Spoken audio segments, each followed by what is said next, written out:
Bonjour, aujourd'hui je vous présente une petite introduction sur l'ostéologie destinée aux étudiants de la première année médecine. Je sais que c'est un peu flou pour vous et donc je vais vous expliquer quelques termes médicaux concernant l'ostéologie. L'ostéologie, c'est l'étude des os. Les os sont l'ensemble des structures rigides du corps.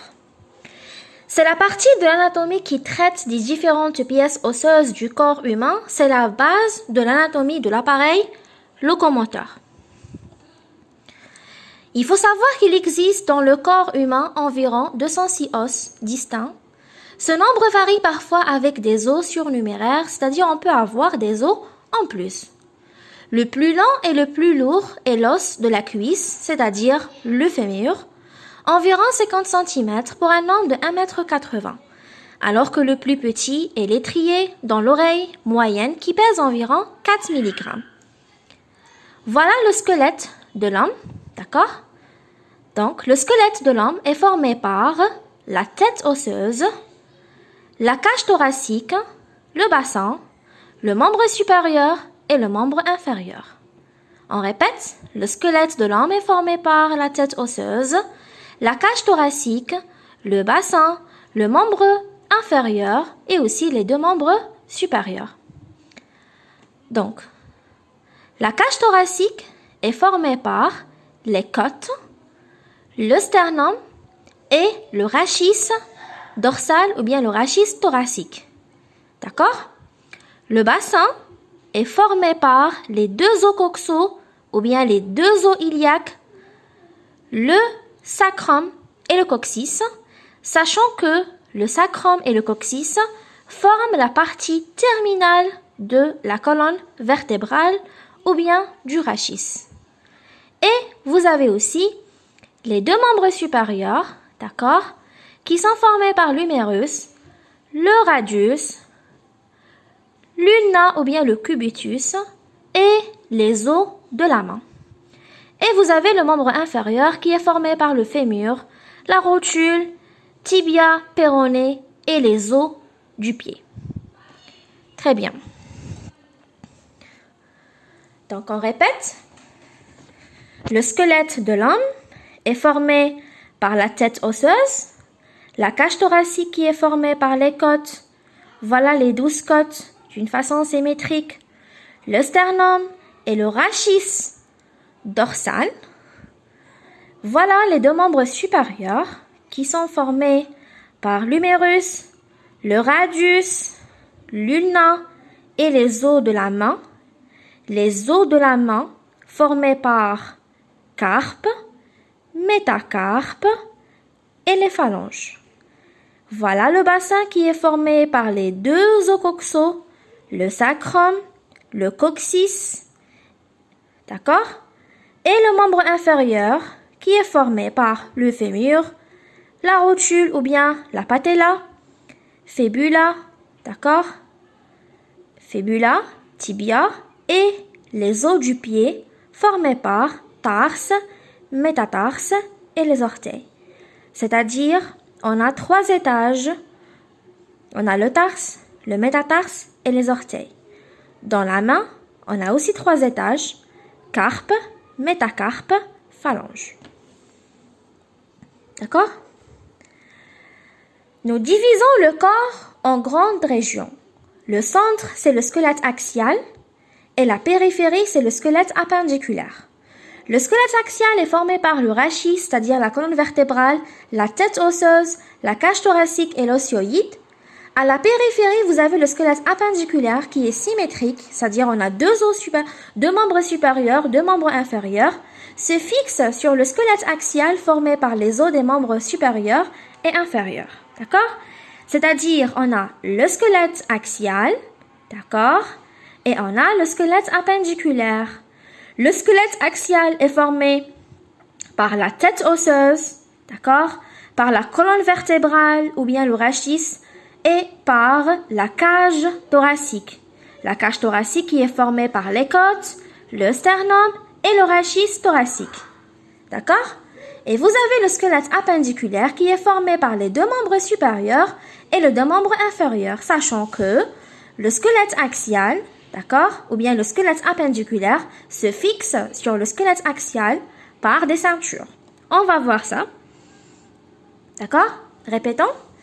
Alors, vous avez le squelette axial qui est formé par la tête osseuse, le rachis ou bien la colonne vertébrale et la cage thoracique qui est formée par les côtes, le sternum et la colonne vertébrale.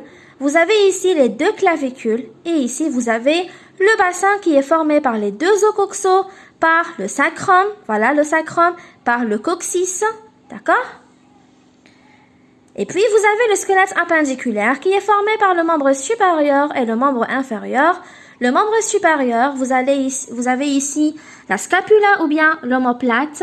Vous avez la clavicule, d'accord? Vous avez l'humérus, vous avez l'ulna ou bien le cubitus, vous avez le radius et vous avez les os de la main.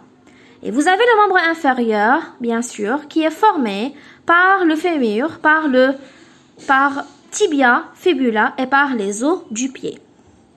Très bien. Maintenant, il faut savoir que les membres sont rattachés au tronc par les ceintures. Le tronc, c'est le squelette axial, d'accord? C'est le synonyme du squelette axial. Le tronc ou bien le squelette axial, d'accord? Donc, les membres sont rattachés au tronc par des ceintures, d'accord? C'est-à-dire, on a deux ceintures. On a la ceinture scapulaire qui est composée par les deux clavicules, les deux omoplates et le sternum, d'accord, qui fixe le membre supérieur au tronc. Et vous avez la ceinture pelvienne qui est formée par les deux os coxaux et le sacrum, fixe le membre inférieur au bassin. D'accord? Voilà. Donc vous avez la ceinture scapulaire.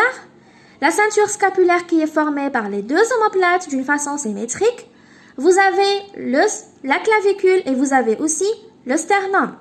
Donc cette ceinture scapulaire fixe le membre supérieur au tronc.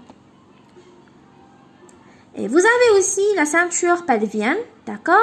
La ceinture pelvienne, d'accord, qui fixe le bassin au membre inférieur.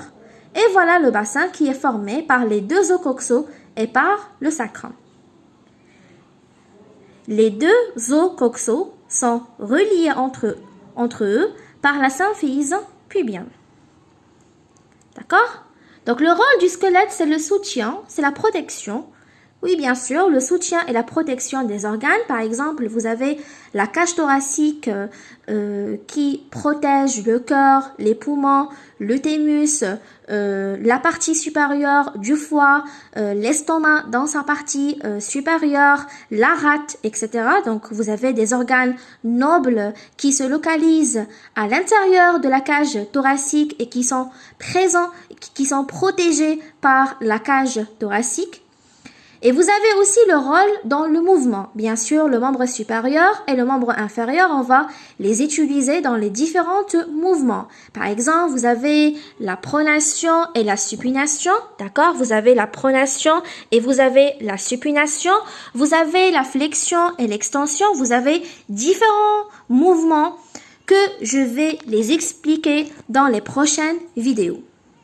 Vous avez aussi le rôle dans l'hématopoïèse, bien sûr l'os contient la moelle osseuse rouge, d'accord, qui m'a قلناها النخاع العظمي الأحمر, d'accord, قلناها في la troisième année du bac.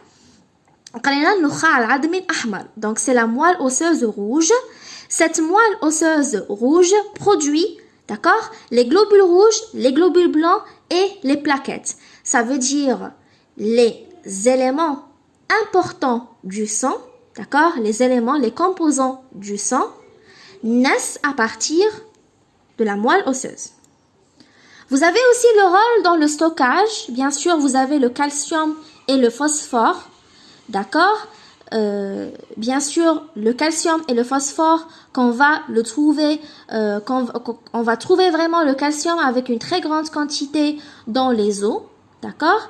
Et on a besoin de ce calcium dans les différents métabolismes du corps. Et vous avez secondairement le magnésium et le sodium. Très bien. Maintenant, vous avez la classification des os.